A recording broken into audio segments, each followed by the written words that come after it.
You thought long and hard about your look and how you can incorporate your personal style into your sewing projects? Because that's something I think of a lot.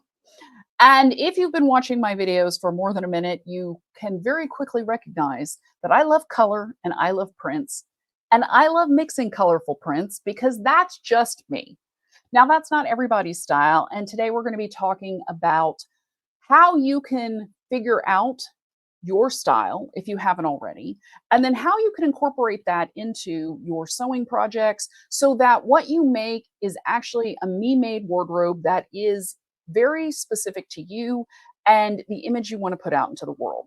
Because I think that it's really important to kind of look at what the image you want to project and then figure out, like, how can I make this happen through my sewing? I have a lot of different clothing personas, for lack of a better word, and my mom calls them my outfits. I was reading this Fashion Sewing by the Bishop Method, which is kind of archaic in their ideas of fashion and their rules for fashion, which I will be sharing a little bit later.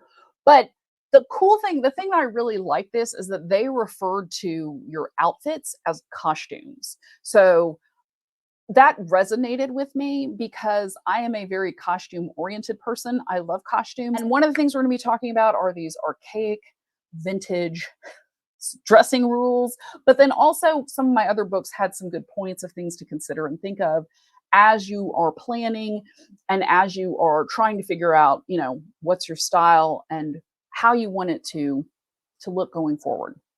So, I'm Tony. If you're new and just joining me here for the first time, this is So Lounge, and I think we're going to start with some vintage style tips because these are really funny.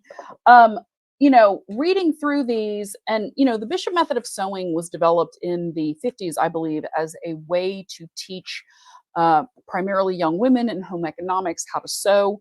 And so, with that in mind, this is very dated information. The copyright on this book is 1962.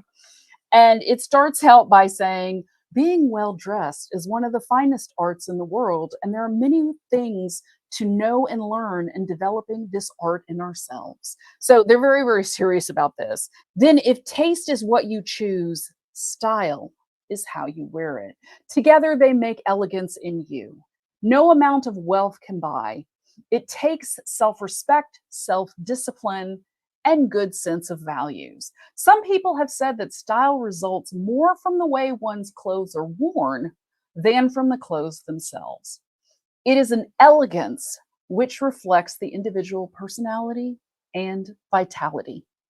These things are important because your appearance is the way you present yourself to the world. So then it goes on to talk about, you know, analyzing how many sides of your life and there are, and then the different types of clothes. And it says like home, business, sports, social life, travel, and many others. So they go on to talk about starting this whole process by reviewing what's in your closet, which I do agree with, because I think that if you go and take the time to look at what is in your closet and pull out those pieces that you wear more than anything else, because I think we all have these things that we gravitate to because we love them, either because they make us feel great or they're comfortable or they project the image that we want them to have, or it could be a combination of all three of those things. So that's one place to start. If you're like, I don't know what my style is, how do I express this, how do I figure this out, start there. It's definitely the easiest way to go, and it's going to kind of guide you through, the whole process. So then we'll switch over to my Butterick. This is Ready Set Sew. This is a Butterick sewing book. Oh no, this is 71. So this is about, almost 10 years later, and it's a little bit more design oriented. So what they talk about in this book is using different elements of design to inform how you want to dress and what style you want to have. So it starts out with color, goes into line, goes into proportion and balance, print, and texture. And so color is a huge thing for me because I think that if you feel good in a color, you probably look good in a color. And the other thing about color that is very convenient is that if you like certain colors and you consistently buy certain colors, everything you own will match. I generally feel like though, if you look good in things, you and you like them, it's probably a good color for you. And, looking at my palette of colors of everything I have over here, there's a lot of pinks, there's a lot of purples, there's a lot of blues, there's greens. You're not going to see any yellow over there. And if you do, or like this brown one back here, that's Anna's fabric. That's not my fabric. You know, I just don't tend to wear those colors. And if I wear a print that has those colors in it, it's going to be heavy and like the blues and the purples, because those are colors that I love.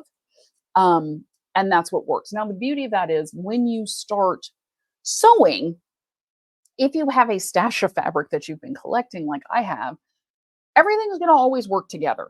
I mean, and same with accessories and jewelry and all that. If you gravitate to all the same colors, it all works together. So that's an easy way to kind of look at your personal style and say, like, well, what colors do I like? What do I tend to wear a lot? That will help you come up with a plan, and it helps with fabric buying, honestly.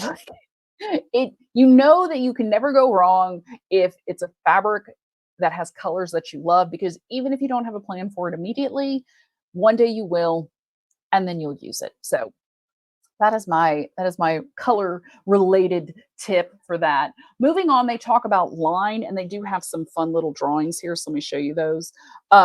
They talk about vertical lines. They talk about horizontal lines here. And then these are actual like interesting style lines in the actual garment design. So that's something else to consider is, do you like stripes?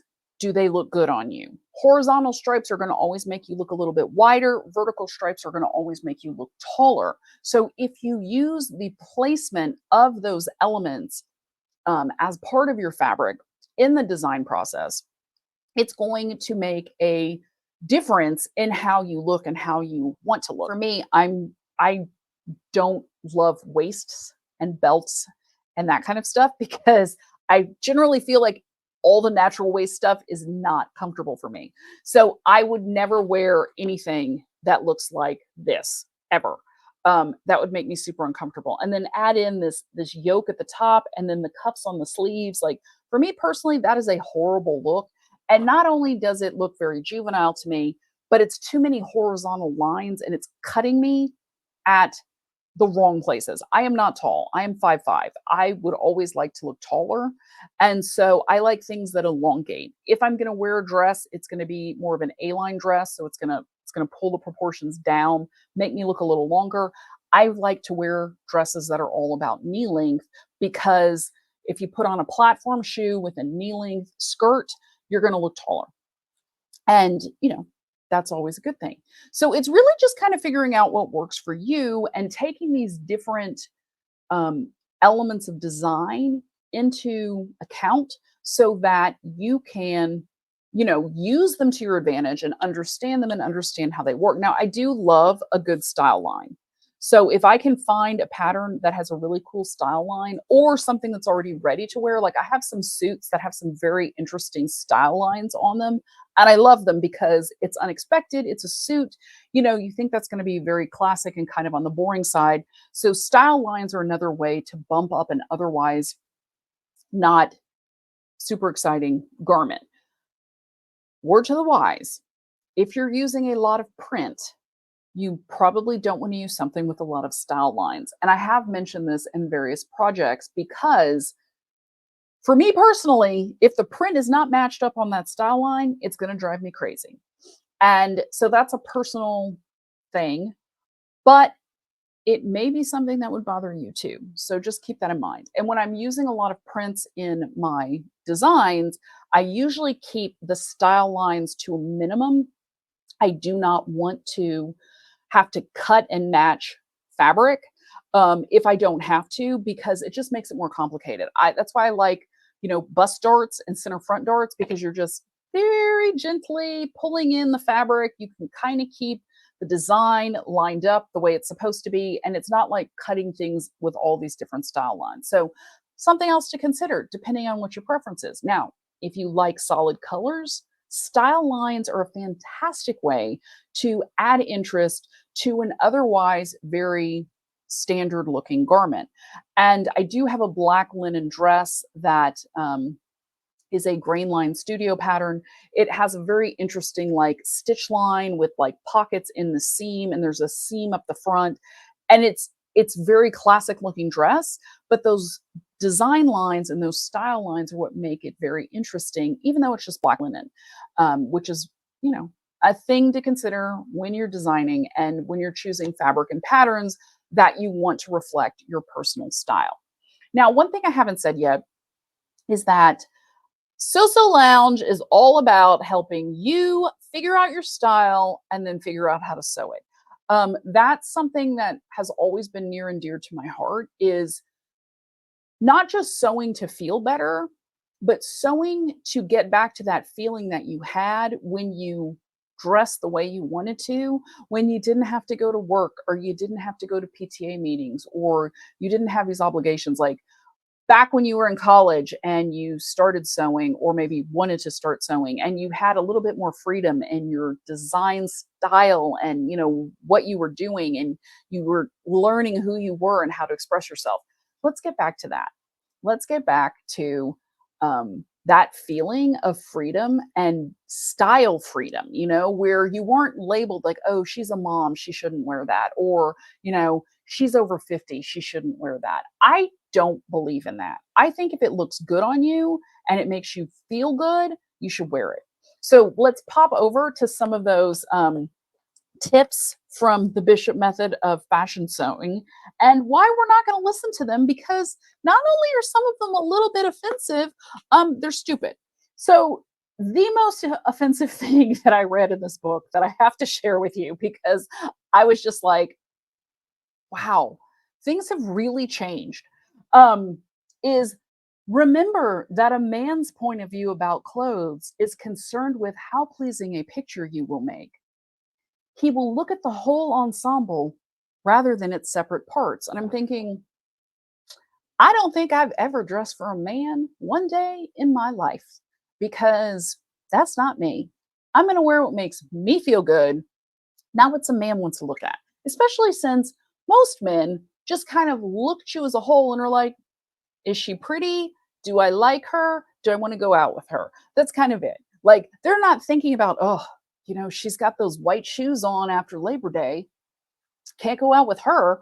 I mean, it's a little crazy that that was even a consideration back then. And then, this is back when they wore hats and gloves and matching shoes and handbags. So it's really not relevant to today's society. The other thing that I think is hysterical in here is the word functional has dictated much in American fashion, but too often it has been interpreted to mean casual, and casual often becomes too casual. One example is the number of tourists who visit our nation's capital in shorts and slacks. Compliment a public building by your choice of clothes, for you have already learned that your appearance is the way you present yourself to the world. It is not alone just what you wear, but where you wear it. And then it continues, because that wasn't quite enough. Do not appear on city streets in flat shoes, headscarves, huge skirts, strapless dresses, or with your hair in pin curls. Ladylike may be the nicest adjective you can merit. Well, thankfully, those days are long gone. And the thought of going sightseeing on vacation to New York City in a dress and heels is just so hysterical to me. And I'm sure you're laughing too, because it's just crazy. And then they've got a little picture over here, which I got to show you the little picture of the Statue of Liberty. Let me get it straight and move it in a little bit closer. There we go. So you see the Statue of Liberty and these little ladies, and they're wearing flats. Like, I wouldn't say these ladies look frumpy by today's standards at all. And yet they're being chastised for not wearing, pumps and a dress to go to the Statue of Can you imagine having to walk around New York City as a tourist in heels? Like, I wear heels to court every day and I run around a lot. And by the time I'm done, my feet hurt. And I wear good quality leather shoes. They are sensible heels. They're like 2.5-inch heels. And I'm tired. I cannot imagine pounding the pavement. I mean, let's just say we're going fabric shopping in the garment district because I've done that in New York in heels. I was wearing some super cute white sneaks and my feet were still tired because I was on them for so long. So, that's the old way of dressing. I think you should wear what makes you feel good and what you feel flatters your body at whatever point in your life you're at. That's my take. If you're comfortable, if you feel polished, if you feel confident, those are the most important things to consider. One thing I would say is that when you're using stripes or you're using some kind of a design element in the fabric, the way to make it look good, especially with stripes, is that you match up the stripe to the notches on the pattern pieces. So as long as you get the same stripe lined up on all the notches so that it goes around your body, it'll work. Grandma taught me that ages ago, and I've stuck with it. You can do that with any kind of a design element. So if it's like a directional repeatable print, as long as you get everything lined up with those notches, then when you put it all together, it's gonna look good all the way around the dress or the jacket or whatever you're making. So just something to keep in mind that will help you when you are using print as an element of design. And then the Butterick book ends with use common sense. So totally agree with that. It's very much what works for you and what you're comfortable in, because that's, I think, the beauty of being able to sew your own clothing and make your own costumes for the different aspects of your life is that you can express your style differently in different areas. And so obviously my lawyer costume is going to be very different from my, going out to dinner with my friends or dinner party costumes. But it's one of those things where you have that ability to do that because you know how to sew. And so choosing the right patterns that fit you, and yes, there is that learning curve of figuring out which patterns work the best for you, how much ease they have. We've discussed how different companies have different amounts of ease and you have to figure all that out, which is a bit of a challenge sometimes. I mean, I'm speaking from experience with that whole Jiffy dress situation from a couple of weeks ago. And it's one of those things where it's worth taking the time to find what works for you so that you can create this wardrobe of elements and styles that you absolutely love and that you feel super confident in and super happy. And now, if you're just starting out or you're just getting back into sewing and you're like, Tony, my skills are not up to that, keep it simple. There are a lot of learn to sew patterns out there that are very basic styles. I mean, I have some of them. I'm going to be sewing some of them because I like to sew things and get them done quickly. I do not want a super, Vogue pattern that's got like 25 different pattern pieces to it. Like, no, thank you. I would like my, 2 pattern pieces. Let's pop in an elastic waistband, finish that hem and get it done. And you can do that too. It doesn't have to be complicated to reflect your style. And you can always use color and print and combining the two to really make it your own and have something that's unique to you. So, you know, that's what I hope for you. And and then you can factor in all the other fun stuff, the accessories like what purse are you going to use? What shoes are you going to use? How are you going to accessorize it with jewelry? Do you have scarves that you like to wear? Like I do. And then, bump it up to a whole nother level. Now, one thing I want to say is developing your style and fashion, because the way I look at it is that style is what's personal to you, and fashion is what somebody else tells you you should be wearing because they have arbitrarily decided this is what the look is for this season.